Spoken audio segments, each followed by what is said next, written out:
அரசின் எண்ணங்கள், நோக்கங்கள் மக்களின் மனதில் திரும்ப திரும்ப பதிய வைக்கப்படுகின்றன. மக்களின் மனதை மயக்க முடியாத போது அரசு வன்முறையை பயன்படுத்துகிறது. முதலாளித்துவம் தவிர்க்க முடியாத நெருக்கடியை சந்திக்கும் போதோ அல்லது சந்திக்க நேரும் என்ற மரண பயம் அவர்களை கீழ்ப்படுத்தும் போதுதான் பாசிசத்தையும் சர்வாதிகாரத்தையும் நோக்கி நகர்கின்றன. பொதுவாக ஆளும் வர்க்கங்கள் மக்களை அடக்கி ஒடுக்குவதற்கு வன்முறையை மட்டும் தேர்வு செய்வதில்லை. பொய்யான பண்பாட்டு பிம்பங்களை, கருத்தாக்கங்களை உருவாக்கி மக்களை நம்ப வைத்து தங்களின் அதிகாரத்தை நிறுவிக்கொள்கின்றன.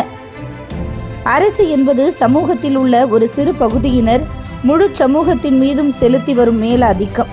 சோஷலிசம் என்பது ஒரு அமைப்பை அகற்றிவிட்டு அதற்கு பதிலாக மற்றொரு அமைப்பை கொண்டு வருவதல்ல, மாறாக உண்மையான ஒரு அமைப்பை உருவாக்குவதுதான். நவீன யுகத்தில் ஏகாதிபத்தியம் பண்பாட்டின் பெயரால் நுழைந்து சமூக கட்டமைப்புகளை மெல்ல அழித்து ஒழிக்கிறது. 2 விதங்களில் இந்த செயல் நடைபெறுகிறது. ஒன்று, மரபான மூட நம்பிக்கைகளையும் பழக்க வழக்கங்களையும் ஆதரிப்பதன் மூலமும் அதற்கு எதிரான மாற்று சிந்தனைகள் உண்டாகாமல் தடுப்பதன் மூலமும். இரண்டாவது, முற்றிலும் வேறுபட்ட அந்நிய பண்பாட்டை சந்தை காரணங்களுக்காக உள்ளே நுழைத்து அதை உயர்வான பண்பாடு என மக்களை நம்ப வைத்து மாயையை உருவாக்குகிறது. இதுதான் ஏகாதிபத்தியத்தின் அடையாளம். அனைத்து மனிதர்களும் அறிவாளிகளே. அவரவருக்கான விஷயத்தில் அவர்கள் அறிவாளிகளே. ஆனால் அனைத்து அறிவாளிகளும் சமூக செயல்பாட்டை கொண்ட அறிவாளிகள் அல்ல.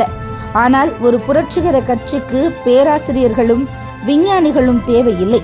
ஆனால் கட்சிக்குள் வரும் தொழிலாளிகளையும் விவசாயிகளையும் பேராசிரியர் அளவிற்கு அவர்களது தத்துவார்த்த அரசியல் ஞானத்தை உயர்த்திட ஒரு புரட்சிகர கட்சி அவர்களுக்கு கல்வி புகட்டிட வேண்டும். இப்படி சொன்னவர் வேறு யாரும் அல்ல, தோழர் அண்டோனியோ கிராம்சி அவர்கள்தான். உலகின் முதல் பாசிச ஆட்சியை எதிர்த்து போராடியவர். முதலாம் உலகப் போர் துவங்கியதும் தன் படிப்பை உதறி தள்ளிவிட்டு முழு நேர தொழிற்சங்கவாதியாக மாறியவர். இத்தாலி கம்யூனிஸ்ட் கட்சியின் பொதுச் செயலாளராக இருந்தவர். 20ஆம் நூற்றாண்டின் தலைசிறந்த மார்க்சியவாதிகளில் ஒருவர். இந்த மூளையை 20 ஆண்டுகள் செயலிழக்க செய்ய வேண்டும் என்று அன்றைய இத்தாலி கம்யூனிஸ்ட் கட்சியின் பொதுச் செயலாளராக இருந்த தோழர் அண்டோனியோ கிராம்சிக்கு எதிராக வழக்கில் பாசிஸ்ட் முசோலினியின் அரசு வழக்கறிஞர் விடுத்த வேண்டுகோள் இது. இத்தாலிய கம்யூனிஸ்ட் கட்சியின் தலைமை பொறுப்பில் தீவிரமாக பணியாற்றிய அவர் முசோலினியின் பாசிச ஆட்சிக்கு எதிராக தொடர்ச்சியாக போராடினார். இதற்காக 1926இல் கைது செய்யப்பட்டார். கைது செய்யப்படும் போது அவருக்கு வயது 35. பாசிச அரசு அவருக்கு 20 ஆண்டுகள் சிறை தண்டனை வழங்கியது. பாசிச சிறையின் மோசமான ஒடுக்குமுறையையும் கொடிய நோயும் இவரை உருக்குலைத்தன. மருத்துவ காவலில் சிகிச்சை பெற்ற கிராம்சி தன் 46வது வயதில் மரணமடைந்தார். அவர் சிறையில் இருந்த காலத்தில் இத்தாலியின் வரலாறு, கல்வி, பொருளாதாரம் குறித்த தன் எண்ணங்களையும் மாற்று சிந்தனைகளையும் 3000 பக்கங்கள் கொண்ட 32 குறிப்பேடுகளில் எழுதினார். கிறுக்கலாகவும் குறியீட்டு மொழியிலும் எழுதப்பட்ட அந்த குறிப்புகள் சிறையிலிருந்து மீட்கப்பட்டு இத்தாலியில் வெளியிடப்பட்டன.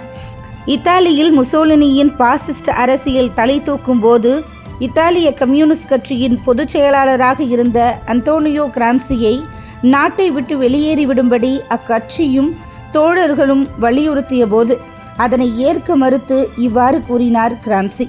ஒரு கப்பல் மூழ்கும்போது கடைசியாக வெளியேறுவது கேப்டனாகத்தான் இருக்க வேண்டும் என்ற அரசியல் உறுதியோடு பாசிசத்திற்கு எதிரான தனது போராட்டத்தை துவங்கியவர். இன்று தோழர் அண்டோனியோ கிராம்சி அவர்களின் நினைவு தினம். முன் எப்போதையும் விட, வேறு எவரையும் விட இந்தியாவில் கட்டமைக்கப்படும் நவபாசிச குணங்களை கொண்ட இந்துத்துவ மதவெறி கூட்டத்தின் முற்றுகையில் தவித்து கொண்டிருக்கும் இந்திய மக்களாகிய நமக்கு கிராம்சி தேவைப்படுகிறார். அவரின் சிந்தனைகளை அறிந்து கொள்வது மிக அவசியமானது.